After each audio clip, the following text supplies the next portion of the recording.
it's called the question tag after, in the verb to be, but in the negative question form.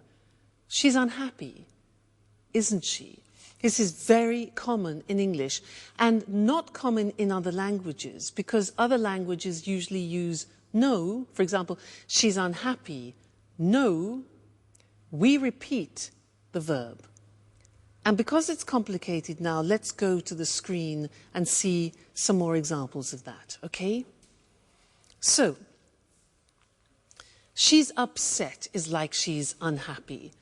She's upset, isn't she?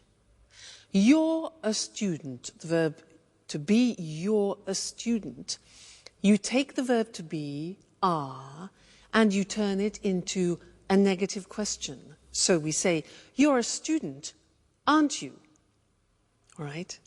Next one. He's Brazilian, isn't he? Do you see the mechanism now? It's raining, isn't it? Again, I'm not asking for information, I'm asking for confirmation. They're watching television. They are watching, aren't they? They're watching television, aren't they? And you notice that my voice actually goes down at the end, so it's not like a real question where your voice goes up. We're learning, aren't we? You live in Italy now. Look at this example here. You live is the present tense, so we need the auxiliary of the present tense of live, which is not the verb to be. So look how that works. You live in Italy, don't you? Negative don't. Auxiliary is do in the negative don't you. Interesting, hey? You live in Italy, don't you? If we change that into the third person, it becomes she likes English. What's the auxiliary? Exactly, does. In the negative, doesn't she? So she likes English, doesn't she? And the last example, they work at home, don't they? They work at home, don't they? All right, so it's not easy. You have to keep in mind the auxiliaries all the time. What happens if we begin with a negative sentence? For example, you aren't American. Well, then we use a positive tag. So, you aren't American, are you? Okay, aren't, are. She isn't a teacher. Is she? Negative, positive. He isn't watching TV, is he? They aren't playing today, are they? Let's change to the present tense. You don't play tennis, do you? We use the auxiliary do you? Question form. It doesn't work, does it? Third person. She doesn't like him, does she? And they don't come often, do they? Now, you're probably thinking, God, that's really difficult. And it's not easy. It takes a lot of practice. But when you know your auxiliaries well, it becomes easier and easier. Okay, so don't worry, slowly but surely, as we say. Now let's turn to that's life, and our friends are having a party. Let's go and join them. Bye.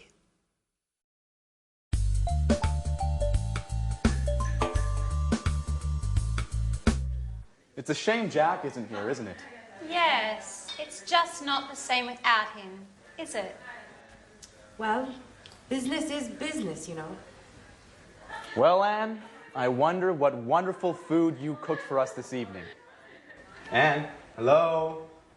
Are you there? Oh, sorry, Peter. I was miles away. What did you say? What did you cook for us? Oh, your favorite. Fish and chips. Oh, what would I do without you? Hey, what about me? I brought the beer. Yes, we're glad you did. Cheers! Cheers. Cheers. Here's to Peter's success. Well, guys, this is the right time for an important announcement. Last night, there was a famous director at the theater. We met after the show, and he told me he is preparing a musical to be performed all over Japan.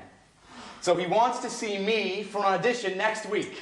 Well, cheers! Cheers! Cheers! You'll be famous soon, Peter. Surprise! Jack! Jack!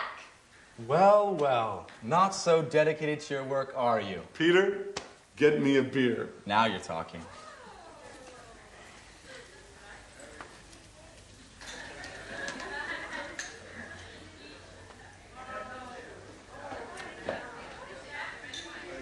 Hi, Anne.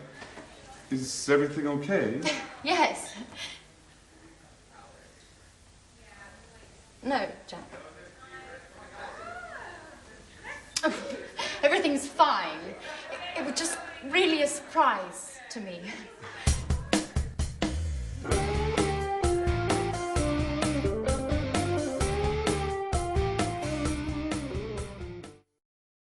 Hello and welcome back again for some more English.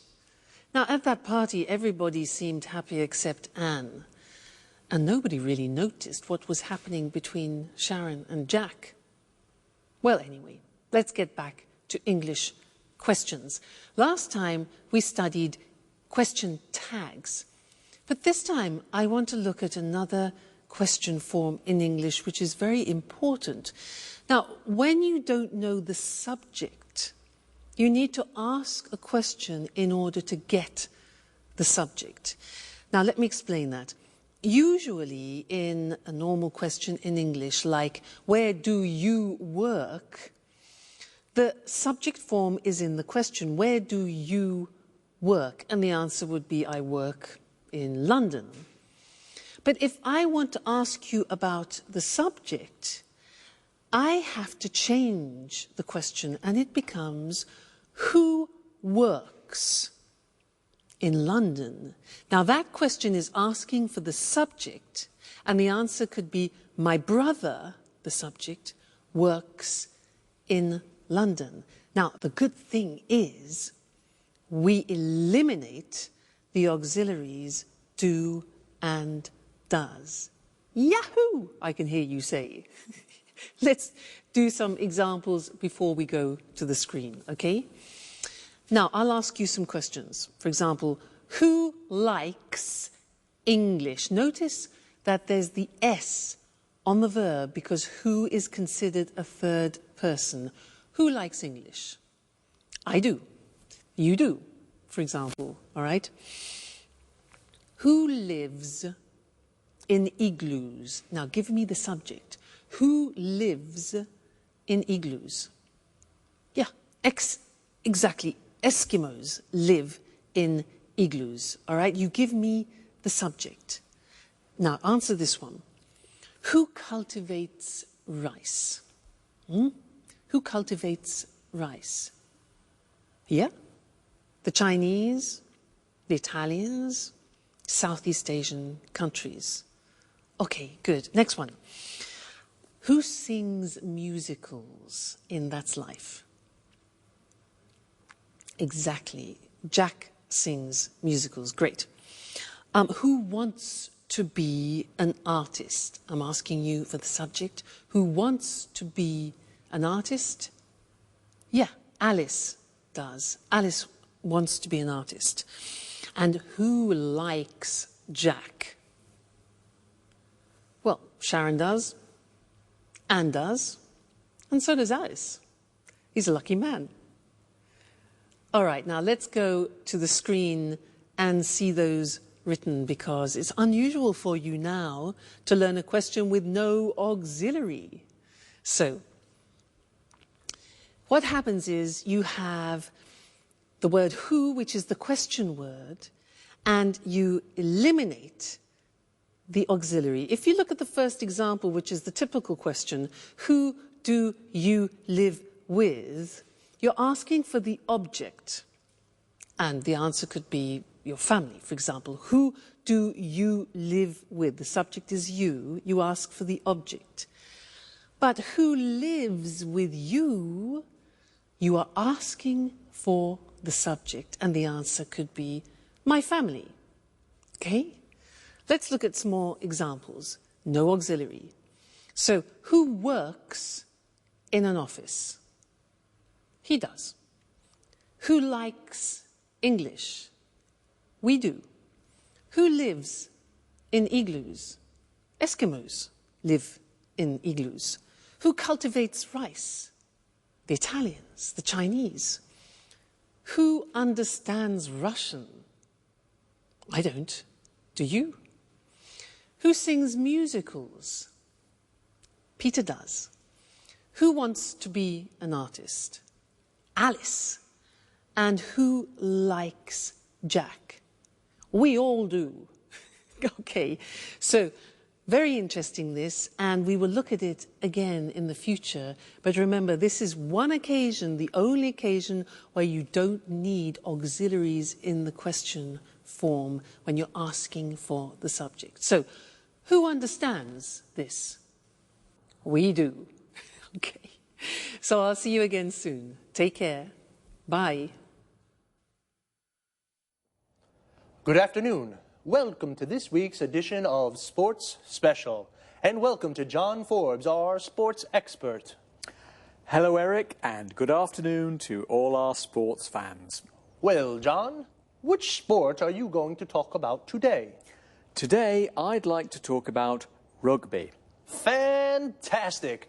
I'm a real rugby fan. I think it's a really exciting sport. John, a question. Where did rugby start? Well, you know, Rugby is a town in England near Birmingham. Yes? There's a famous school there called Rugby School. It's one of the oldest schools in England. It opened in 1567. Anyway, boys at this school started the game. Really? And where is rugby played today? It's played all around the world, but there are 8 main countries. These are Ireland, Wales, England, Scotland, France, Australia, New Zealand and South Africa. And it's becoming more popular today in Italy and Argentina. Who plays rugby? Mainly men, but there are more and more women's teams. Really, women? That's a surprise. That's right. There are more than 400 women's teams in England today. I see. John, can you explain to our viewers how to play rugby? Of course. Remember, rugby is very different from soccer. The ball's oval like an egg. There are 15 players in a team and the players can carry the ball. In fact, the aim is to run fast with the ball in your hands. And what about a tackle? What's that? To stop a player of the opponent's team running with the ball, you tackle him. You catch his legs and pull him to the ground. That sounds dangerous. Yes, it can be. There are lots of injuries in rugby. It's a very physical game. And how do you score? Well, you run with the ball and put it down on the ground at the opponent's end of the pitch. Of course, your opponents do everything they can to stop you from reaching their end of the pitch. You score a try if you cross the try line and put the ball down on the ground. You can also score points by kicking the ball between the 2 goalposts. The goalposts are very high. If you do this, you score a goal. So, there are tries and there are goals. That's right. Just one more question. What are scrums? Scrums are special to rugby. Players from the 2 sides push against each other to try to get the ball. Scrums sound dangerous too. Yes, they can be dangerous, but it's fun. You know, I used to play rugby. Really? Yes, but I injured my shoulder and had to stop. I just watch now. Well, I sometimes watch a game on Saturday afternoons. How about coming along? Sure. How about next weekend? Great. Okay. Thank you, John. Goodbye. And goodbye to all our sports fans. See you next week for another edition of Sports Special. So, like in football, the group of players that play rugby together is called a team. In rugby, it's called a rugby team, and there are 15 players in a team. The players are called rugby players. Where do they play? On a rugby pitch. We also say a football pitch, which is where football players play football, and a cricket pitch, where cricket players play cricket. When we go to watch a rugby match, we go to a rugby ground. Well, as John said, rugby can be dangerous. In fact, there are lots of injuries in rugby. An injury is when you hurt or damage a part of the body. If a player has a serious injury, then he cannot play. To injure is a regular verb. For example, if you break your arm, you say, "I injured my arm." Why is rugby so dangerous? Well, it's a very physical sport. This means you use your body a lot, and there is a lot of contact with the other players. When a player tackles, he stops a player from the other team by pulling him to the ground. This is called a tackle. To tackle is the verb. The aim of a tackle is to get the ball. You can tackle in football too, but you can only use your feet to get the ball. In rugby, you use your whole body. What about a scrum? This is a term specific to rugby. A scrum is when all the players push against each other to get the ball. As John explained, in rugby, there are two different ways of scoring. To score means to win a point for your team. You score a try when the ball touches the ground.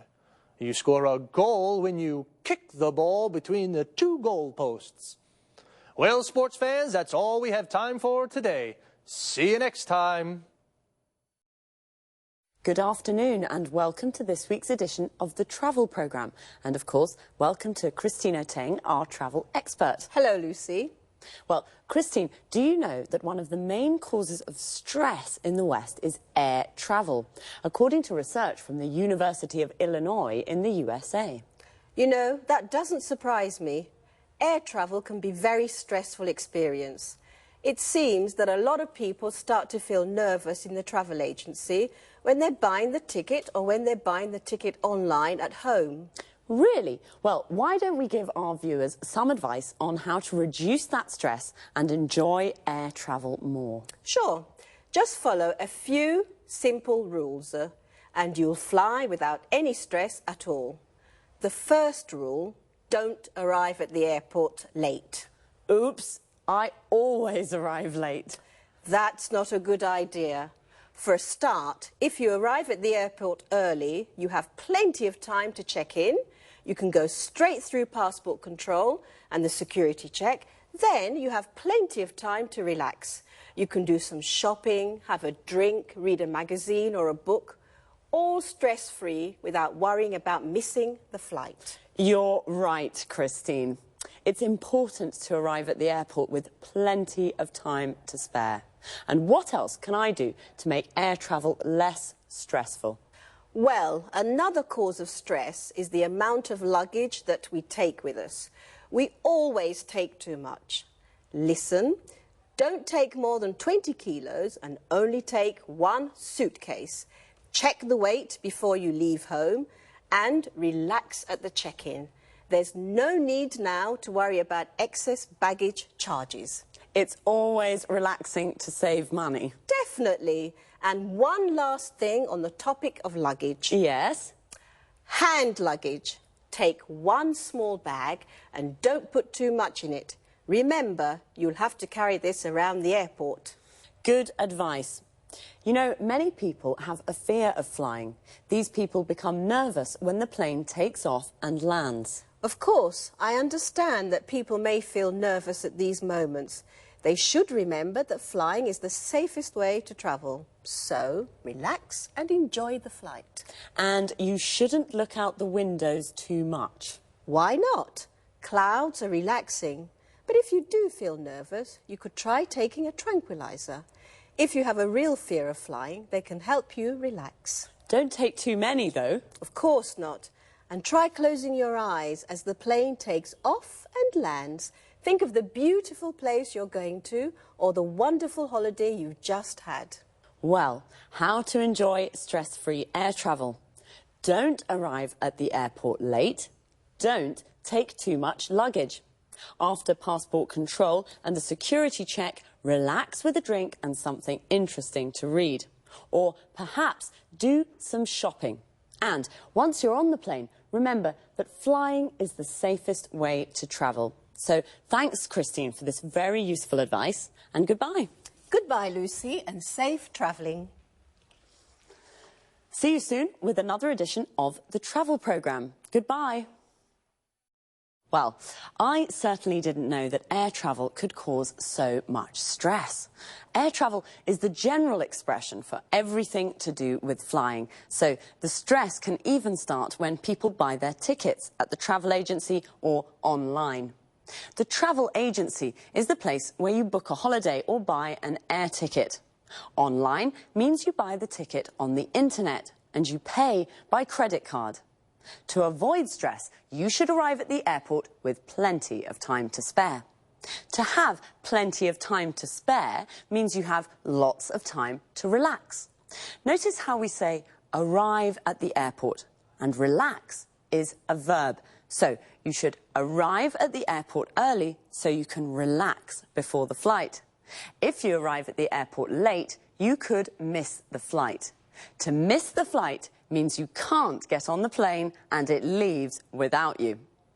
Before you can get on the plane, you have to go through passport control. This is where you show your passport to an official. You have to go through the security check. This is where you put your hand luggage into the X-ray machine. Hand luggage is the bag you take on the plane with you. Luggage is the general word for suitcases and bags. A suitcase is a kind of bag where you put your clothes and shoes. Now, some people have a fear of flying.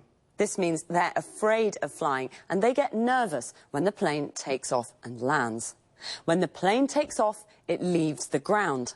And when a plane lands, it touches the ground again. So remember, flying is the safest way to travel. See you soon. Bye-bye. Now let's watch the whole episode together. Look at the subtitles carefully and listen out for the language points we've studied, okay? Enjoy your listening.